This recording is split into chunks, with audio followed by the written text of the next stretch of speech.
సంచలన వ్యాఖ్యలు చేశారు. పొత్తుల మధ్యవర్తిత్వం వల్ల తనకు త్యాగాలు తప్పలేదని చెప్పారు. బీజేపీ సీట్లు కోరుకోవడం వల్ల నేను కొన్ని సీట్లు వదిలేయాల్సి వచ్చిందన్నారు. మధ్యవర్తిత్వం వహించడం వల్ల ఎంతో నష్టపోవలసి వస్తోందని, పెద్ద మనసుతో వెళితే నేనే సీట్లు వదులుకోవాల్సి వచ్చిందన్నారు. పొత్తు వల్ల నాగబాబు పార్లమెంటరీ సీటు కూడా వదులుకోవాల్సి వచ్చిందన్నారు పవన్ కళ్యాణ్. నాగబాబుకు మాట ఇచ్చి కూడా పొత్తులో సీటు వారికి ఇవ్వాల్సి వచ్చిందన్నారు. పొత్తులు అనుకున్నాక చాలా సమస్యలు, త్యాగాలు ఉంటాయన్నారు పవన్. ఒకటైతే ఖచ్చితంగా చెప్పగలను, నిన్న భీమవరం పులపర్తి ఆంజనేయులు గారికి ఇచ్చాను, తిరుపతి ఏమో మన జంగం శ్రీనివాసులు గారికి ఇచ్చాను, గాజువాకేమో తెలుగుదేశం వాళ్ళు తీసేసుకున్నారు. సో పోనీ పిఠాపురం తీసుకుందామంటే మా ఉదయ్ ఉన్నాడు ఇక్కడ. సో ఉదయ్ని ఏం అడగాలి తెలియట్లే.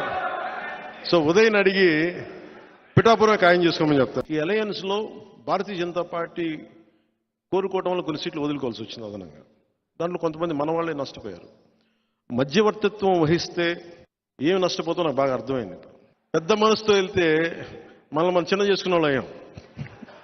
కానీ మంచిదే, నేను పెద్ద మనసుతో చేసిన తగ్గించుకున్నా కానీ 5 కోట్ల మంది ప్రజలకి మా వాళ్ళు 10 మంది త్యాగం నిజంగా మంచిది. ఎంపీగా పోటీ చేయాలా లేదా అనేది కొద్ది రోజుల్లో ఆలోచన. అదే ఇవన్నీ ఎస్లు ఉన్నాయి, నోలు ఉన్నాయి.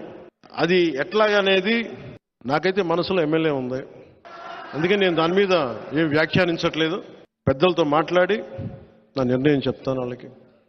అంటే సీఎం అంటే సెంట్రల్ మినిస్టర్ ఆ మాట కోసమా మీరు చేద్దాం ముందు కాదు, కొంత నేలని ఇక్కడ కడుగుతాం. ఇక్కడ కొంత పార్టీ నిర్మాణం ఎలా జరగాలి, ఎక్కడికి అంటే ఇవన్నీ కూర్చోబెట్టుకొని ఇవన్నీ ఈసారి 21 స్థానాలకి పరిమితం అయిపోయినా కానీ మొన్నదాకా 98% స్ట్రైకింగ్ రేట్ అని చెప్పా. ఇప్పుడు 100% కొట్టాలి.